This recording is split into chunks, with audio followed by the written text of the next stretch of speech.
నర్సరీని తనిఖీ చేసిన ఆర్డీఓ మురళీకృష్ణ.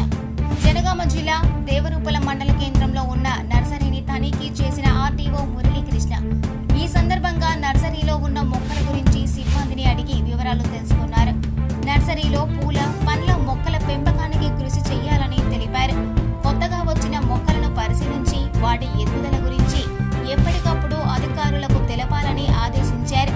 ఈ కార్యక్రమంలో తహసీల్దార్ హుస్సేన్, ఎంపీడీఓ, దేవరూపల గ్రామ ఇన్ఛార్జ్ ఉమా మహేశ్వర్, దేవరూపల మండల కాంగ్రెస్ పార్టీ అధ్యక్షుడు పెద్ది కృష్ణమూర్తి గౌడ్, కార్యదర్శి వెంకన్న, ప్రభుత్వం ప్రవేశపెట్టిన ప్రతి ఫలాన్ని, ప్రతి కార్యక్రమాన్ని విజయవంతం ప్రజలు చేస్తూ అందించే పథకాలు ఏదైతే ఉన్నాయో మళ్ళీ ప్రజల దగ్గరికి ఎవరెవరైతే చేయడం కూడా జరుగుతుంది.